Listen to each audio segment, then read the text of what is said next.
Bu Ida. Wah, banyak sekali belanjaanmu, Stel. Iya dong, Bu. Kapan lagi aku menikmati hidup kalau bukan sekarang? Setelah duduk sambil meletakkan semua belanjaannya di meja. Ini untuk Ibu. Setelah menyetorkan sebuah kantong belanjaannya padaku. Ini buat Ibu ya. Senang sekali setelah membelikan aku sesuatu. Segera aku buka kantong itu. Iya, semoga cocok sama Ibu. Wah, gamisnya bagus sekali, Stel. Terus ini sendalnya. Astaga, harganya mahal sekali.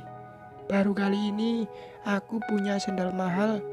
Paling mahal yang pernah aku punya hanya sekitar 90.000. Mendadak merasa jadi orang kaya deh. Kapan Bagas kesini lagi? Terus kapan ia membelikan mobil dan rumah? Dari setelah menikah hanya janji yang ada. Bagas hanya sekali kesini setelah menikah. Setelah itu tak muncul lagi. Aku tahu setelah tidak mempermasalahkan itu. Yang penting uangnya terus mengalir. Hanya saja saat ini kami butuh rumah baru agar menutupi kehamilan setelah dari para tetangga di sini. Katanya tadi malam mau datang, tapi nggak tahu kenapa ia nggak datang. Mungkin istri tuanya melarang. Tidak terlihat setelah cemburu ataupun mempermasalahkan kehadiran Bagas. Aku tahu baginya yang penting uang. Toh pernikahan ini lantaran terlanjur hamil. Takutnya kamu nggak dapat apa-apa. Lah istri dan anaknya kayak gitu, ucapku sambil mencoba sandal baru. Assalamualaikum. Terdengar seseorang mengucapkan salam dari arah pintu masuk. Dari suaranya aku tahu itu Bagas. Panjang umur juga dia, baru saja diomongin. Tuh, ia datang. Makanya, Ibu jangan buruk sangka dulu. Setelah tampak senang. Setelah bangkit dari duduk, lalu melangkah ke pintu. Tak lama kemudian, ia dan Bagas sudah berada di ruang tengah ini. Duduk, Om, ucap setelah ramah. Bu, maaf, aku baru bisa datang sekarang, ucap Bagas padaku sambil mulai duduk. Tahu aja ia kalau aku mau menanyakan itu. Ya, aku maklum istri dan anakmu itu Bagas. Tapi bukan itu permasalahannya sekarang. Gimana dengan rumah baru? Sebentar lagi kehamilan setelah pasti kelihatan dan aku nggak mau malu dong diketahui tetangga di sini. Untuk membeli rumah baru, aku belum sanggup, Bu. Tapi kalau ngontrak mungkin bisa, jawab Bagas. Astaga, jawaban yang paling aku benci. Loh, bukannya kamu udah janji? Mataku langsung membelalak menatapnya. Iya, Om. Om udah janji loh, lirih Stella. Iya, aku udah janji. Tapi kondisinya sekarang, semua ATM atau rekening istriku yang pegang kecuali gaji dari kantor. Jika dengan gaji saja mana cukup beli rumah. Tolong bersabarlah dulu hingga aku menemukan jalannya. Om yang punya usaha, kok malah istri Om yang pegang semua? Iya, Stella. Tapi usaha itu dirintis bersama dulunya. Dan aku juga gak kepikiran bakalan begini. Sial. Ini mah suami takut istri. Kalau begini, kapan aku bisa punya rumah baru? Tadinya membayangkan akan hidup di rumah lebih bagus, serta cukup duduk tanpa susah payah buka warung. Tapi sekarang, kalau begini ceritanya, pasti istri Bagas tak tinggal diam dan segera mengamankan aset-asetnya. Ya, begitulah wanita pada umumnya jika tahu suami selingkuh. Kalau gitu, berapa yang Om bisa kasih ke aku? Aku butuh uang sekarang. Loh, bukannya uang yang diberikan Jaka itu tidak jadi aku ambil. Nggak nyampe 100 juta loh, Om. Kebutuhanku banyak. Lagian aku juga masih kuliah. Seharusnya uang sisa waktu itu diberi juga. Ini malah ditarik kembali. Cerocos aku karena ia mengambil lagi uang yang 400 jutanya. Iya Bu, uang itu juga digunakan buat beli perhiasan dan semua seserahan waktu menikah. Terus kami sampai kapan di sini? Ini ada uang 5 juta. Sebaiknya cari kontrakan saja dulu. Bagas mengeluarkan uang dari tas kerjanya, lalu menyodorkan ke Stella. 5 juta, cuma rumah kontrakan kecil Om. Bagusan rumah inilah. 5 juta saja. Bagas keterlaluan. Kalau begini, bukan tinggal di rumah lebih bagus, tapi sebaliknya. Pegang itu dulu, nanti aku tambah lagi. Yang penting jaga kandunganmu. Setelah Bagas bangkit dari duduknya. Ter. Tiba-tiba ponsel Bagas bergetar. Lalu ia fokus ke ponselnya. Istri aku menelpon. Setelah, maaf, aku harus pergi sekarang. Bagas tergesa-gesa pergi, seperti sangat takut ketahuan jika ia di sini. Dasar lelaki tak punya pendirian. Baru ditelepon istri, lari terbirit-birit. Kalau begini, bagaimana caranya menguasai uang Bagas? Payah. Bu, aku bisa pinjam uang. Sedang santainya duduk menonton sinetron kesukaanku, tiba-tiba Jaka mendekat. Mau pinjam uang? Buat apa? Tanyaku, meliriknya sekilas. Beli susu buat Zilan, Bu. Hah? Bukannya Zilan masih menyusui? Aku langsung beralih pandang menatap Jaka. Udah nggak lagi, Bu. Astaga, anak belum setahun loh. Sekarang ibu bisa pinjamin uang nggak? Enggak, karena ibu nggak suka sama Inur. Paling tuh uang bakalan dibelikan bedak. Tentu aku curiga karena Inur hanya bisa dandan saja. Masa anak belum setahun udah nggak menyusui? Pasti nih, agar tubuhnya tetap kelihatan bagus. Jaka terdiam, harus tegas jika menyangkut Inur. Selama ini Jaka sangat patuh pada wanita itu, dan itu membuat rasa ini muak. Aku yang punya anak, kok malah perempuan itu yang berkuasa. Beda dengan Rina.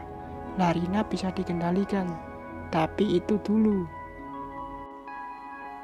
Bu Ida, Bu. Aku langsung berpaling ke arah pintu setelah mendengar ada yang memanggil. Dari suaranya aku sangat kenal. Mama mertua, ucap Jaka terlihat senang. Lalu mengarahkan kursi rodanya ke sumber suara. Masih sempatnya Jaka memanggil mama mertua. Apa ia lupa jika Inur sudah selingkuh dan minta cerai? Mana harga dirinya sebagai lelaki jika memaafkan si tukang selingkuh? Ups, tapi ngapain ibunya Inur datang? Bu Ida, Jaka. Tiba-tiba ibunya Inur mendekat. Tanpa dipersilakan, ia malah menyelonong masuk. Dikiranya ini masih rumah menantunya apa. Aku sudah tak menganggap Inur menantu lagi. Cara angkuhnya minta cerai masih teringat, hingga hati ini panas. Ada apa, Ma? Zilan mana? Jaka melihat ke belakang ibunya Inur, namun tak melihat sosok siapapun. Sepertinya ia datang sendiri. Ada sama papa di rumah. Inur Jaka. Ngapain juga ia menangis di sini? Bukankah ia sudah senang anaknya minta cerai? Kenapa dengan Inur, Ma? Tanya Jaka. Loh, kok Jaka terlihat khawatir? Jangan sampai Jaka masih menginginkan wanita tukang selingkuh itu. Setelah keluar dari kamarnya, Mungkin mendengar suara ibunya Inur.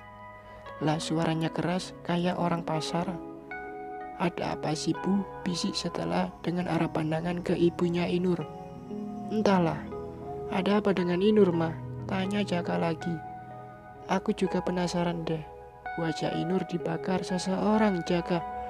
Terus sekarang ia di rumah sakit. Wah, aku suka mendengarnya. Rasakan kamu Inur. Itu makanya mulut dijaga. Apa? Wajah Inur dibakar. Tentu ini berita yang mengejutkan. Aku sih gak ada rasa kasihan. Inur pantas mendapatkannya. Bu, sebaiknya ibu urus saja Inur. Semua ini tak ada hubungannya dengan Jaka. Tentu aku tak tinggal diam. Lah Inur sudah minta cerai dan gaya angkuhnya. Loh, Jaka kan masih suaminya Inur. Alisnya bertaut melihatku. Lagian siapa yang membakar wajah Inur mah? Seorang wanita. Mungkin orang iri melihat wajah Inur Jaka. Jawabnya tanpa ragu. Tepatnya seperti berpikir. Lalu ia menyeka air matanya. Bilang aja istri selingkuhannya. Pasti itu. Makanya jangan tidur sama suami orang, ketusku, membalaskan sakit hati. Pasti tebakanku benar, karena video Inur sudah tersebar. Mungkin ini babak keduanya. Bu Ida, ngomong dijaga dong. Inur gak selingkuh kok. Jangan asal nuduh. Hei Bu, kami semua sudah melihat video itu. Jangan harap kami akan menerima Inur lagi di rumah ini. Syukur wajahnya hancur, biar ia sadar. Oh, jadi ibu senang melihat putriku sakit. Lihat putramu, ia masih mencintai anakku. Bu, seharusnya ibu tak datang ke sini. Inur bukan bagian dari keluarga ini lagi. Mau ia mati pun kami tak peduli. Setelah juga ikut mengeluarkan kekesalannya. Ia melihat ke Jaka. Jaka, Inur membutuhkanmu sekarang. Ia sudah menyesali perbuatannya. Ayo temui Inur. Jangan Jaka, kamu mau diinjak lagi. Itu hukuman baginya karena meninggalkanmu di saat begini. Ternyata Tuhan mendengarkan doaku. Tentu aku melarang Jaka menemui Inur. Jaka, ayo. Zilan juga butuh kamu nak. Ia memegang lengan Jaka. Maaf Bu, Aku akan datang jika menjemput Zilan. Tapi untuk kembali ke Inur, biarlah ia sembuh dulu. Kemarin ia minta cerai dan Jaka masih terlihat kecewa. Bagus, ia menolak ajakan ibunya Inur. Inur hanya emosi Jaka. Cuy, masih sempatnya membela. Sudah terbukti salah, kok dibilang cuma emosi. Emangnya selingkuh itu sedang emosi. Yang ada ia keenakan sama suami orang. Hei, apa kamu gak dengar? Jaka sudah tak peduli Inur. Sebaiknya gak usah temui putraku lagi. Makanya punya anak ya dijaga. Ini malah barang ngobrol. Ucapan setelah seide denganku. Oke, aku akan pergi. Tapi ingat, jika Jaka minta kembali ke Inur, aku tak akan mengizinkannya. Dengar itu, suaranya lantang, seolah ini rumahnya. Bikin kesal aja. Udah, pergi sana. Dasar aneh. Udah ketahuan selingkuh, masih juga bohong. Tukas setelah sinis. Untunglah semua kembali tenang. Jaka masih terlihat bersedih. Biarlah, nanti juga akan tenang sendiri. Sekarang yang harus aku pikirkan, mencari jodoh untuk Bayu. Andaikan Rina mau menerima Bayu lagi, mungkin masalah ini tak akan seribet sekarang. Tapi mau diapakan? Ia merasa sudah berduit hingga tak butuh Bayu lagi. Ya Tuhan, Kenapa menantuku tak ada yang benar? Seminggu berlalu, tak ada kabar dari Bagas.